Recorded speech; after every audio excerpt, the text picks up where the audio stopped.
उपराजधानी नागपूरमध्ये वेगवेगळ्या भागात तणाव बघायला मिळाला। वेगवेगळ्या भागात हिंसाचार उसळला होता। महाल परिसरात झालेल्या समाजविघातक कृत्यामुळे मोठी वित्तहानी झाली।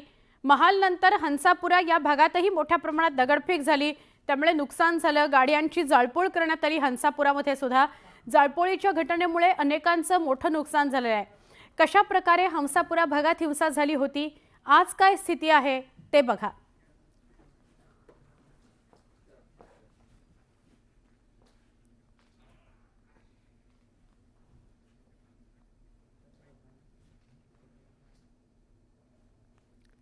नागपूरमधल्या वेगवेगळ्या भागामध्ये आमचे प्रतिनिधी उपस्थित आहेत। सकाळपासून आपल्याला ते ताजी माहिती देत आहेत।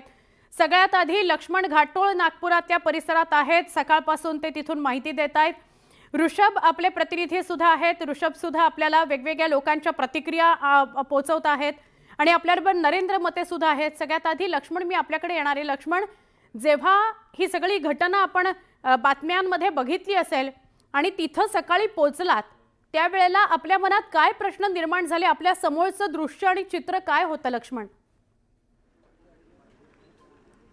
खरं तर ज्यावेळेला नागपूरमध्ये आल्यानंतर एक विदारक परिस्थिती जी आहे ती या सगळ्या भागामध्ये पाहायला मिळाली। दोन्ही बाजूच्या गटाकडनं एकमेकांवर झालेल्या हल्ल्यामध्ये मोठ्या प्रमाणात नुकसान या भागातल्या सामान्य नागरिकांचं झालं आहे, ज्यांचा या सगळ्या प्रकरणाशी कुठल्याही प्रकारचा संबंध नाही आहे।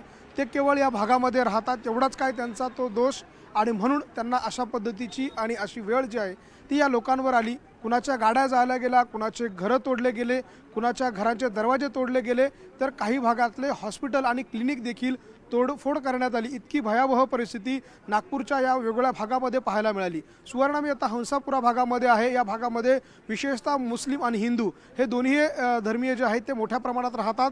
आणि आपण जर माझ्या मागच्या बाजूला जर बघितलं तर अशा पद्धतीनं एक हिंदू धर्मियांचं जे घर आहे त्याची कशा पद्धतीनं मोडतोड करण्यात आली। त्यांच्या घराच्या समोर लावण्यात आलेल्या ज्या गाड्या आहेत त्या अशा पद्धतीने जाळण्यात आल्या। त्यांच्या घरावर मोठ्या प्रमाणात दगडफेक जी आहे ती करण्यात आली। अचानकपणे करण्यात आलेल्या या दगडफेकीमुळे या सगळ्या लोकांच्या मनामध्ये एक भीतीचं वातावरण जे आहे ते पाहायला मिळालं।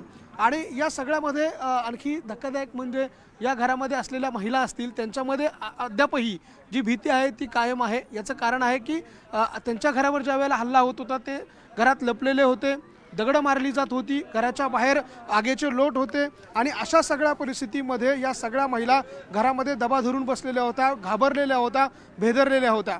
या सगळ्या घटनेनंतर आता कुठेतरी नागपूरमधली परिस्थिती जी आहे ती नियंत्रणात येताना आपल्याला पाहायला मिळते। पंचनामे झाल्यानंतर हा जो वाहनांचा खच पडलेला आहे जळालेला, तो कुठेतरी हटवला जाईल। तर दुसरीकडे माझ्या मागच्या बाजूला आपण आणखी काही दृश्य बघतोय। अशा पद्धतीने हे बंडू क्लिनिक नावाचं एक छोटंसं क्लिनिक आहे, जिथं 30 रुपये 40 रुपयामध्ये गोरगरीब, मग तो हिंदू असेल किंवा मुस्लिम असेल, त्याची जात बघून जिथं उपचार केला जात नव्हता अशा हॉस्पिटलवर क्लिनिकवर देखील हल्लेखोरांनी हल्ला केला। त्या क्लिनिकचे दरवाजे जे आहे ते तोडण्यात आले। आता ते दरवाजे जे आहे ते दुरुस्त करण्याचं काम जे आहे ते त्यांच्याकडनं केलं जात आहे। हे सगळे दरवाजे जे आहेत ते उखडण्यात आले होते, तोडण्यात आलं होतं। हे हॉस्पिटल आतमध्ये पूर्णतः उखडून टाकण्यात आलेलं होतं। अशा प्रकारची भीषण परिस्थिती या सगळ्या भागामध्ये होती।